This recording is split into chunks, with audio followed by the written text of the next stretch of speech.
Thank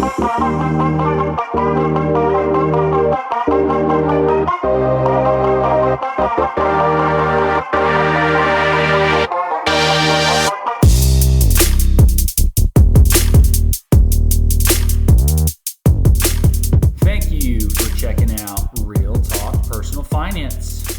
Shit's about to get real. Cash Flow King with you today. And today in the Get Your Money Right segment, we're going to talk about your workplace retirement plan. Thanks so much for tuning into the show. As always, we really appreciate it. For those of you that have been following along the Get Your Money Right weekly segments, I hope you guys are enjoying it and you're getting something out of it. Once again, the intent behind these is to give you a quick action item each and every week that you can do to improve your financial life and, as the series says, get your money right. So today we're going to talk a little bit about your workplace retirement plan. And I could do a whole show on pre-tax versus Roth. We've done that. We could talk about a whole plethora of different things, but I want to focus on just a handful of things that you are going to want to know about your workplace retirement plan. Being a financial advisor and certified financial planner and working with different clients, I'm always amazed, especially when it comes to the spouse, but also in some cases the client themselves. They really don't know, or they're not 100% sure how the employer match works on their workplace retirement plan. And people often refer to this as quote unquote free money. So it's important that each and every one of us are taking advantage of this when the opportunity is there to do so. For anybody that is self-employed or small business owner, we could probably do a separate show for you guys, which would be a lot longer than this one. So I'm going to assume if you're doing any sort of retirement plan in that aspect, you're probably more, or at least hopefully more intimately involved with it and working with your accountant and possibly your advisor on that type of a plan. But today I want to talk about just everyday, W-2 workers that get up, go to work, get a paycheck, and probably have a workplace retirement plan of some kind. And they may not have a CPA. They may not have a financial advisor. They might not ever have contact with whoever the company is that does their retirement plan at work. So that's who today's episode is going to be targeted towards. So the number one thing that you want to know is, what does your employer match look like? What is it and how does it work? So, for example, you could have a retirement plan, and this is somewhat, I don't want to say rare, but somewhat uncommon, that doesn't provide an employer match. And if that's the case, don't worry. Stay tuned for some of the upcoming episodes on Roth IRA contributions and action items. If you want to get a head start, or you've never heard of a Roth IRA before, go way, way back in the archives and you'll find a separate episode specifically on Roth IRAs, what they are and how they work.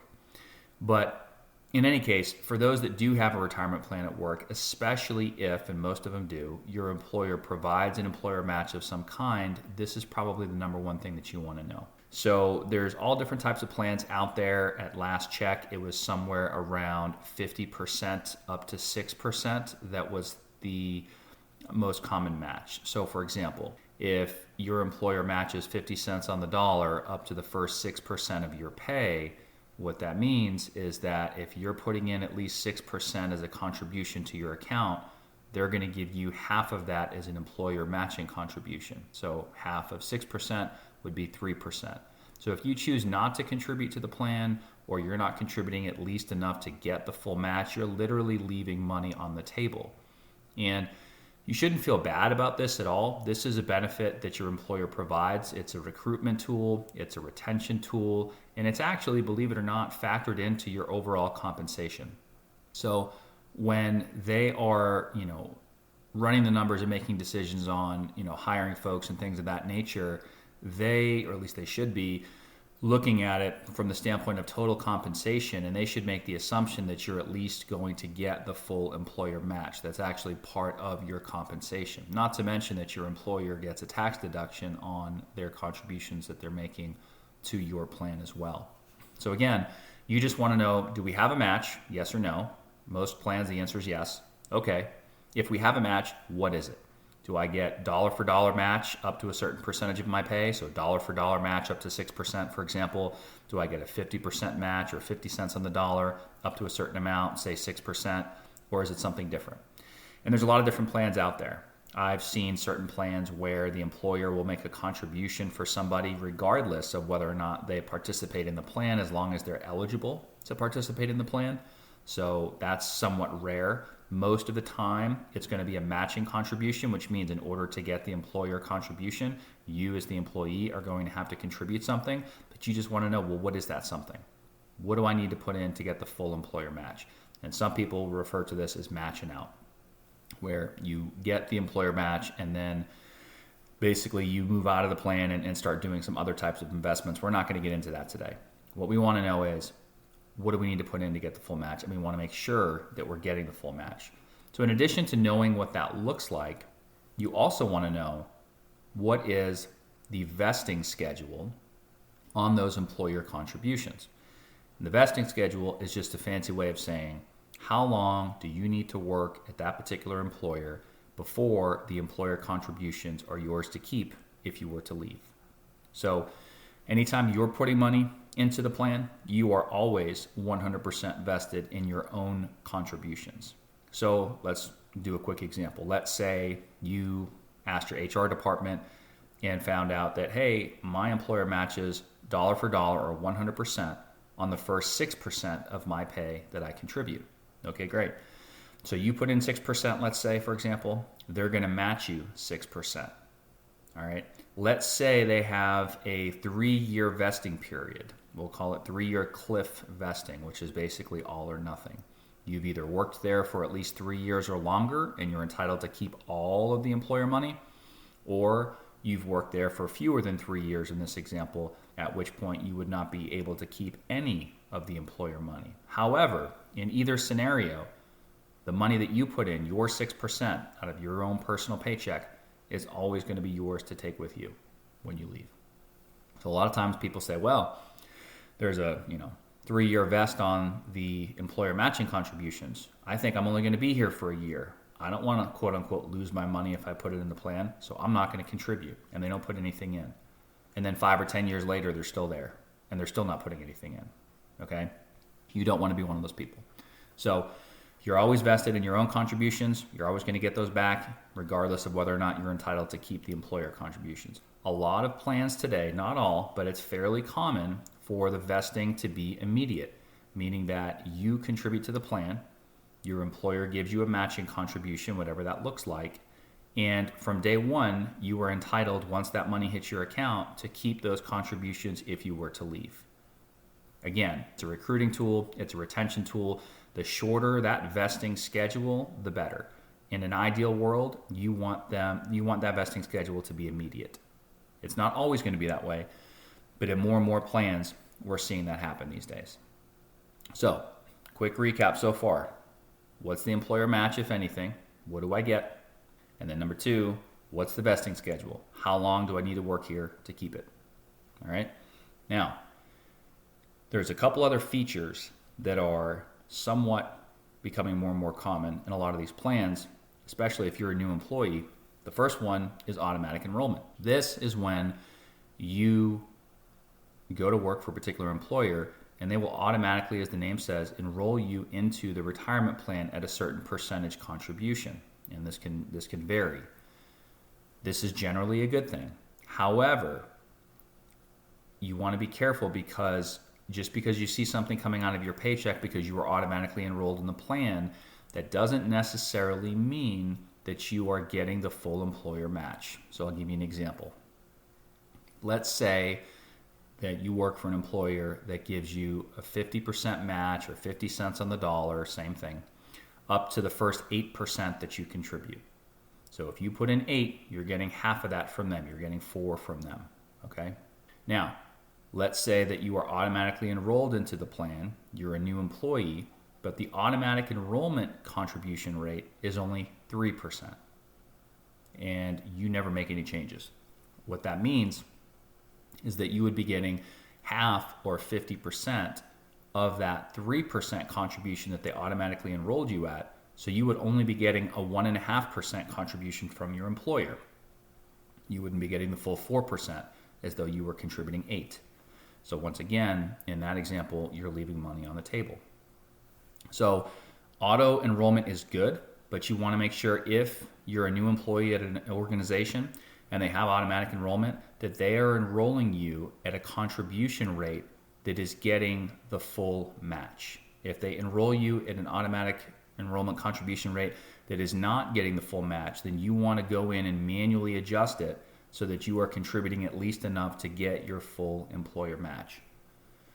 I hope that makes sense.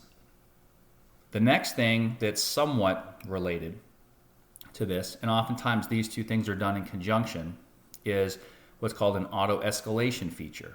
And what that means is, let's say you have a plan, you're a new employee, you're automatically enrolled, and I'll use the example I just did of 3%. And this employer, let's just say, to get the full match, you need to be contributing 8%. They might have this auto escalation feature that bumps up your contribution by a certain amount, say 1%, every single year until you hit a certain threshold. So it might look something like this. The automatic enrollment rate is 3%. In order to get the full employer match, you need to be contributing 8%. And every year that you're in that plan, if you don't do anything, they will automatically escalate or bump up or increase your contribution by 1% a year until you get to the 8%, right? So in this example, if you're not paying attention, you get enrolled at 3. Next year you're at 4, then 5, then 6, then 7, then 8. And what does that mean? That means it's taken 6 years for your contributions to slowly drift up to 8% to get the employer match. And that's basically 6 years that you were not getting the full match to begin with. So that's something to look out for. So again, quick recap up until this point. Number 1, is there an employer match? And if so, what is it? What do I get? Number 2, how long do I have to work here to keep the employer money? What's the vesting schedule? Number 3, if I'm a new employee, what's the automatic enrollment contribution rate? And is that at least enough to get the full match? And then number 4, if you're having trouble with any of this and you can't quote unquote afford to contribute enough to get the full employer match, you want to look into that auto escalation feature if your plan has it, where whether they do it for you or you choose to do it yourself, you can choose to have your contributions automatically increased every year. And this isn't to say that you should just be contributing enough to get the employer match and that's it, although that some people do that. You generally want to be contributing significantly more than this, but this is just kind of table stakes. This is the basic bare bones threshold in my mind in terms of what do we need to do at a minimum, and that is making sure we're not leaving any money on the table. Last thing I'll say, and I was going to save this to another episode, but because it's so important, I'll probably do a separate show on this too, but I am going to include it here, and that is making sure that you name beneficiaries on your retirement account. I can't tell you the number of times that people simply don't do this, and as you may know, if you, or maybe you don't, I don't know, but if you don't name a beneficiary for your retirement account, then generally it goes to your estate, which turns into a mess, and I'll save you all the details on that. Bottom line is make sure you have beneficiaries on your retirement account. And I'm going to close with just a quick story. This is a true story. It's kind of sad. I had a client who came to me one time, and the reason that she came to the meeting is that she was 62 years old, and she heard from somebody that you were eligible to start collecting Social Security retirement benefits at the age of 62. And she just wanted to confirm that that was the case, and she wanted to check on a couple of other details. Well, we got to talking, and sure enough, we were talking about her workplace retirement plan. Come to find out, she had worked for this particular employer for many, many years, although it was kind of off and on. So she'd go and she'd work for them for, several years.